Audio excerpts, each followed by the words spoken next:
Hello everyone, welcome back on my YouTube channel Simran oil. So guys, आज मैं आप लोगों के साथ शेयर करने वाली हूँ फिलिंग द ब्लैंक्स, जिसको कुछ लोग बोलते हैं स्नानियम बेस्ड फिलिंग द ब्लैंक्स, कुछ लोग इसको बोलते हैं बॉक्स वाली फिलिंग द ब्लैंक्स, और कुछ इसको बोलते हैं summary using the list of phrases, या फिर समरी भी बोल देते हैं।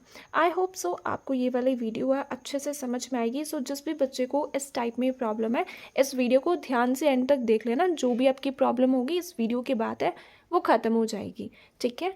अब देखो, सबसे पहला काम जब भी आपको ये वाली टाइप आएगी ना, ये जो हेडिंग हमें दी होती है, सबसे पहले हमने इसको पढ़ना है, वैगनर्स लाइफ एंड वर्क।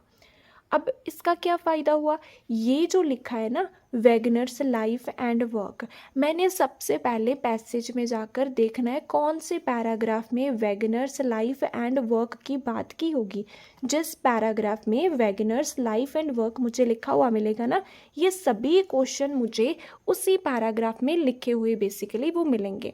तो देखते हैं सबसे पहले वैगनर्स लाइफ एंड वर्क, वो हमें कहाँ पे लिखा हुआ, किस पैराग्राफ में लिखा हुआ बेसिकली है वो मिलता है, ताकि हमें ये सभी क्वेश्चंस के जो लोकेशन है वो पता चल जाए कि इसी पैराग्राफ में हमें इसके आंसर है वो मिलेंगे। यहाँ पे देख सकते हैं सिर्फ ये पैराग्राफ सी है जिसमें मुझे वैगनर्स लाइफ एंड वर्क की बात है मिल गई है। मतलब ये जो जितने भी मेरे क्वेश्चन है ना, वो मुझे इसी में ही उनका आंसर है वो मिलेगा। तो ये फ़ायदा होता है उस हेडिंग को रीड आउट करने का। तो सबसे पहला काम आपने भी यही करना है, हेडिंग पढ़ के फाइंड आउट कर लेना है किस पैराग्राफ में वो आपको वर्ड मिलता है हेडिंग वाला। अब क्या करना है, बेसिकली ये क्वेश्चंस को काउंट करना है। तो क्वेश्चन कितने हैं, 1 2 3 4 5 एंड 6। 6 मेरे पास क्वेश्चन है। ऑप्शंस कितने हैं, ये कितने मुझे स्नानियम दिए हैं, 1 2 3 4 5 6 7 8 9 10। 10 मेरे पास ऑप्शन है और 6 मेरे पास क्या है, बेसिकली क्वेश्चन है जिसका मैंने जवाब देना है। वो सिर्फ मेरे पास कितने हैं, 6 हैं। ऑप्शंस मेरे पास कितने हैं, 10 है। सो इट मीन्स कि इसके बीच में 4 एक्स्ट्रा दिए हैं। तो जितने भी ऑप्शन एक्स्ट्रा दिए हैं ना, वो साइड में आपने इस तरीके से पेंसिल के साथ लिख लेना है कि इसमें इतनी चीज़ मुझे फालतू दी हुई है, ताकि आप अपना आंसर है वो ध्यान से लगाएंगे। अब प्रॉब्लम क्या आती है, बच्चों को लोकेशन भी मिल जाती है, आंसर भी मिल जाता है, लेकिन यहाँ पे पता नहीं चलता भी किसके साथ वो आंसर मैच होगा। बहुत बड़ी दिक्कत आती है भी, कैसे इसको हैंडल करना है। तो ध्यान से देख लेना, सारी प्रॉब्लम आके ख़त्म हो जाएगी। तो देखो सबसे पहले क्या है, one of the remarkable things about Wagner's from A dash is that although he proposed a theory of continental drift but he was not a geologist। अब मैंने क्वेश्चन को पढ़ा, क्वेश्चन को पढ़ के सबसे पहले मैंने इसका मीनिंग निकालना भी, पूछा क्या है मेरे से, क्योंकि जब तक क्वेश्चन की डिमांड समझ में नहीं आएगी तो आंसर कैसे मिलेगा। तो क्वेश्चन तो समझ ले अच्छे से, भी पूछा क्या है उन्होंने। सो वो देखते हैं कि सबसे अच्छी चीज़ वैगनर्स की उनको यहाँ से पता चली है वो क्या थी, कि वैगनर ने प्रपोज्ड किया थ्योरी कॉन्टिनेंटल ड्रिफ्ट की, लेकिन वो जियोलॉजिस्ट नहीं था। तो मैंने देखना है अच्छी चीज़ वैगनर की उनको कहाँ से मिली है। ठीक है, भी पढ़ लिया। अब कीवर्ड देख लेते हैं। So continental drift, geologist, remarkable things, ये देखते हैं हमें कहाँ पे लिखा हुआ मिलता है। जहाँ पे मुझे लिखा हुआ मिलेगा वो मेरी लोकेशन हो जाएगी। सो देखते हैं, यहाँ पे देख सकते हैं वन ऑफ द मोस्ट, यहाँ पे क्या है, वन ऑफ द, ये किसका स्नानियम है, ये रिमार्केबल थिंग्स का, थिंग्स मिल गया मुझे। हेम की जगह पर क्या है, Wagner's. For me was that, ठीक है। कॉन्टिनेंटल ड्रिफ्ट भी मिल गया, जियोलॉजिस्ट भी मिल गया। अब मेरे जो कीवर्ड्स हैं वो मुझे वेन से लेकर जियोलॉजिस्ट के बीच बीच में मिले हैं। मतलब जो मेरा फर्स्ट आंसर होने वाला है ना, वो वेन से लेकर जियोलॉजिस्ट के बीच में ही मेरे को मिलेगा। नीचे पढ़ने की कोई ज़रूरत नहीं है, ओवर रीड नहीं करना है। अब क्या है, one of the remarkable things about Wagner's from A dash, cheese Wagner की उनको यहाँ से पता चली है। सो देखो, when I started writing about Wagner's life and work, जब राइटर ने, आए कौन है, राइटर, जब राइटर ने लिखना शुरू किया वैगनर्स की लाइफ और वर्क के बारे में, तब उसको पता चली सबसे इंटरेस्टिंग चीज़ वैगनर के बारे में, कि उसने थ्योरी बताई थी कॉन्टिनेंटल ड्रिफ्ट की, लेकिन वो जियोलॉजिस्ट नहीं था। अब ये सबसे इंटरेस्टिंग चीज़ कहाँ से पता चली है, राइटर ने जब लिखना शुरू किया किसके बारे में, वैगनर्स की लाइफ एंड वर्क के बारे में, जब उसने लिखना शुरू किया तब उसको पता चली। सो कौन बता रहा है इंटरेस्टिंग चीज़, कौन बता रहा है सबसे इंटरेस्टिंग चीज़ उसके बारे में? राइटर ने जब उसकी लाइफ के बारे में लिखना शुरू किया तब उसको पता चली। सो किसको पता चली है? राइटर को। अब देखते हैं राइटर की जगह पर हमें क्या मिलता है लिखा हुआ। अब फेम तो आ नहीं सकता, राइटर फेम तो नहीं है ना। रिसर्च मेथड भी नहीं आया कोई बात। साइंटिफिक डिबेट भी नहीं आया। Investigation no. Range no. Selected group नहीं, एक ही पर्सन है, राइटर ही है, ग्रुप थोड़ी था उसमें। सो कुछ भी डेंजरस की बात भी नहीं हुई। कोई रिकॉर्ड ब्रेक किया उसकी भी बात नहीं हुई। प्रोफेशनल इंटरेस्ट, उसका इंटरेस्ट किस में था, इसकी भी नहीं बात हुई। तो बच्चा क्या है मेरे पास? आई। बायोग्राफर्स पर्सपेक्टिव। सो क्या आएगा? Biographer perspective. अब ये कैसे? बायोग्राफर कौन होता है? जो किसी पर्सन की लाइफ के बारे में लिखता है। तो वहाँ पे लिखा था ना कि राइटर राइट कर रहा है किसके बारे में? वैगनर्स की लाइफ एंड वर्क के बारे में। तो क्या था? जो लिखता है, जो बायोग्राफी लिखता है उसको हम क्या बोलते हैं? बायोग्राफर बोलते हैं। तो राइटर की जगह पर हमें क्या लिखा हुआ मिला? Biographer perspective. यहाँ पर भी यही है ना कि जब मैंने लिखना शुरू किया, ठीक है, जब राइटर ने लिखना शुरू किया उसकी लाइफ और वर्क के बारे में तब उसको पता चली थी। तो वहाँ पे भी यही चीज़ थी, तो इसी वजह से फर्स्ट वो है हमारा आई। बायोग्राफर पर्सपेक्टिव नहीं लिखना है, आई लिखना है, ठीक है। आई होप सो आपको समझ में आया होगा। Second, dash were limited to atmospheric physics. उससे न्यू वर्ड क्या मिला है? Atmospheric physics. सो देखते हैं एटमोस्फेरिक फिजिक्स कहाँ पे लिखा हुआ हमें बेसिकली मिलता है। सो यहाँ पे देखो एटमॉस्फेरिक फिजिक्स मिल गया। अब इस लाइन की स्टार्टिंग कहाँ से है? ही से लेकर कहाँ तक चल रही है? फिजिक्स तक चल रही है। तो देखते हैं क्या है। ही ट्रेंड एज एन एस्ट्रोनॉमर, वो ट्रेंड हुआ था एस्ट्रोनॉमर की तरह। एंड परस्यूड अ करियर, क्या चीज़ उसने परस्यू किया एटमॉस्फेरिक फिजिक्स में? करियर किया है। तो अब करियर तो मुझे पता चल गया कि मेरा आंसर करियर आएगा। अब उधर देखना पड़ेगा कि करियर की जगह पर क्या चीज़ मुझे लिखी हुई मिलती है, कौन सा वर्ड है करियर के साथ रिलेटेड है।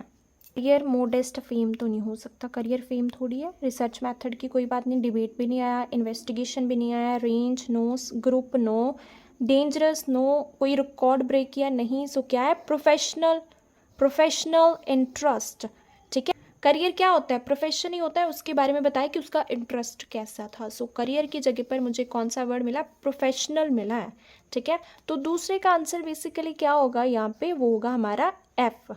आई होप सो आपको समझ में आया होगा। जो जो आपके ऑप्शन हो जाते हैं ना उसको परमानेंटली इसी तरीके से आपने क्या है कट कर देना है, ठीक है। However, at the time he proposed his theory of continental drift in 1912, जब उसने अपनी थ्योरी प्रपोज्ड की थी कॉन्टिनेंटल ड्रिफ्ट की 1912 में, he was already a person of dash, वो ऑलरेडी ऐसा पर्सन था। सो हमने देखना है ऑलरेडी वो कैसा था जब उसने प्रपोज्ड की थी थ्योरी, वो पहले से ही ऐसा पर्सन था। अब देखते हैं 1912 की बात मुझे कहाँ पे लिखी हुई मिलती है। सो यहाँ पे आप देख सकते हैं 1912 मुझे ये लिखा हुआ मिल गया है। सो हमने देखना है कि ऑलरेडी वो कैसा पर्सन था। When he propose the theory of continental displacement in 1912 he was a lecturer in physics and astronomy at the university. However he was not an unknown, उस टाइम पर वो अननोन नहीं था, मतलब उस टाइम पर वो फेमस था, उसको जानते थे लोग, ठीक है। सो क्या है, हमें ये चीज़ पूछी थी ना कि बेसिकली जब उसने ये थ्योरी को प्रपोज्ड किया था उससे पहले ऑलरेडी वो कैसा पर्सन था। सो यहाँ पे क्या है? वॉज, यहाँ पे क्या है? वॉज। वो कैसा है? अननोन नहीं था, मतलब उसको लोग जानते थे, नॉन था वो। अब ये देखते हैं अननोन की जगह पर कौन सा वर्ड मैच होता है। अब रिकॉर्ड ब्रेकिंग अचीवमेंट तो होगा नहीं, डेंजरस भी नहीं होगा, ग्रुप भी नहीं होगा, रेंज भी नहीं होगा, नैरो इन्वेस्टिगेशन भी अननोन के साथ नहीं रिलेटेड है, डिबेट भी नहीं है, मेथड भी नहीं है, क्या है? फेम। फेम मतलब फेमस, वहाँ पे क्या था? अननोन नहीं था, मतलब नॉन था, फेमस था। तो इसी वजह से इसका जो आंसर है वो हमारा आएगा ए। अब हम इसको भी कट कर देते हैं। नेक्स्ट क्वेश्चन देखते हैं। 6 years previously there had been his dash of 52 hours in a hot air balloon। सो क्या है? 6 year पहले उसकी ये चीज़ थी 52 आवर्स की हॉट एयर बैलून में, ये चीज़ थी उसकी। सो देखते हैं 52 आवर्स हॉट एयर बैलून में क्या चीज़ उसने करी थी। देखा उस हेडिंग को पढ़ने का क्या फ़ायदा हुआ? वैगनर्स लाइफ एंड वर्क सभी मेरे को इसी में मिल रहा है ना, तो ये फ़ायदा होता है उसका। ये देखो hot air balloon, okay, 52 hours. अब इस लाइन की स्टार्टिंग कहाँ से है, 9 से लेकर कहाँ तक चल रही है, 52 आवर्स तक चल रही है, क्योंकि मेरे जो मुझे कीवर्ड्स हैं क्वेश्चन के वो इसके बीच में मिले हैं, तो आंसर भी इसके बीच में होगा। नीचे क्यों जाना, ऊपर क्यों जाना, टाइम क्यों खराब करना है। सो क्या बताया कि 1906 में he had set a world record, उसने वर्ल्ड रिकॉर्ड सेट किया था हॉट एयर बैलून में 52 आवर्स का। देखो यहाँ पे क्या बोला है कि 52 आवर्स का ये चीज़ उसने की थी हॉट एयर बैलून में। यहाँ पे क्या चीज़ बताई, रिकॉर्ड बनाया था उसने हॉट एयर बैलून में, हॉट एयर बैलून में 52 आवर्स का। सो क्या बनाया था, वर्ल्ड रिकॉर्ड बनाया था। अब इसकी जगह पर देखते हैं कौन सा वर्ड मिलता है हमें। रिकॉर्ड के साथ मेथड तो नहीं होगा, डिबेट भी नहीं होगा, इन्वेस्टिगेशन भी नहीं होगा, रेंज भी नहीं होगा, ग्रुप भी नहीं होगा, डेंजरस भी नहीं होगा, क्या, रिकॉर्ड ब्रेकिंग अचीवमेंट। वहाँ पे क्या था, वर्ल्ड रिकॉर्ड, उसने क्या है, अचीवमेंट की थी, रिकॉर्ड ब्रेक किया था। तो क्या आंसर होगा इसका, वो है हमारा सी। अब नेक्स्ट देखते हैं, followed by his well publicised but dash of Greenland coast, लेकिन ये चीज़ थी ग्रीनलैंड कोस्ट की, followed by his well publicised but dash of Greenland coast. So अब हम देखते हैं well publicised and Greenland coast हमें कहाँ पे लिखा हुआ मिलता है। देखो ग्रीनलैंड कोस्ट, और वहाँ पे क्या था, वेल पब्लिशाइज्ड, यहाँ पे क्या है, हाईली पब्लिशाइज्ड। ठीक है, इस लाइन की स्टार्टिंग कहाँ से है, बिटवीन से, कहाँ तक मुझे मेरे कीवर्ड्स मिले हैं, ग्रीनलैंड तक मिले हैं, तो इसके बीच में आंसर होगा between 1906 and 1908 he had taken part in highly publicised and extremely dangerous expeditions to the coast of northern Greenland. ये चीज़ तो मुझे क्वेश्चन में दी है कि हाईली पब्लिशाइज था, वहाँ पे क्या था, वेल पब्लिशाइज था। ठीक है, और क्या चीज़ थी, लेकिन बहुत डेंजरस एक्सपीडिशन थी किसकी, ग्रीनलैंड कोस्ट की। सो ये पार्ट भी मुझे क्वेश्चन में दिया है और ये पार्ट भी मुझे क्वेश्चन में दिया है। ठीक है, और बचा क्या मेरे पास, और क्या चीज़ थी, डेंजरस थी एक्सपीडिशन। सो ये देखते हैं किसके साथ मैच होता है। सो डेंजरस से रिसर्च मेथड तो नहीं आ सकता, डिबेट भी नहीं आ सकता, इन्वेस्टिगेशन भी नहीं, ये भी नहीं, ग्रुप भी नहीं, हजार्डियस। सो ये किसका सिनोनिम है, डेंजरस का। तो इसी वजह से इसका जो आंसर है वो क्या आ जाएगा, एच। तो अब हम इसको भी कट कर देते हैं। लास्ट क्वेश्चन हमारा क्या बोल रहा है, with the publication of his text book, जब उसकी पब्लिकेशन हुई थी टेक्स्ट बुक की, he had also come to the attention of a dash of German scientist, German scientist की इस चीज़ की अटेंशन में वो आ गया था। सो अब हमने देखना है जर्मन साइंटिस्ट की किस चीज़ की अटेंशन में वो बेसिकली आ गया था। सो देखते हैं, ये थर्मोडाइनमिक हमें कहाँ पे लिखा हुआ मिलता है, जर्मन साइंटिस्ट, टेक्स्ट बुक, इसकी बात हमें कहाँ पे मिलती है। सो यहाँ पे देख सकते हो, साइंटिस्ट, जर्मनी, थर्मोडाइनमिक्स। ठीक है, अब हम देखते हैं इस लाइन की स्टार्टिंग कहाँ से हो रही है, वो है ही हैड से लेकर पेपर्स तक।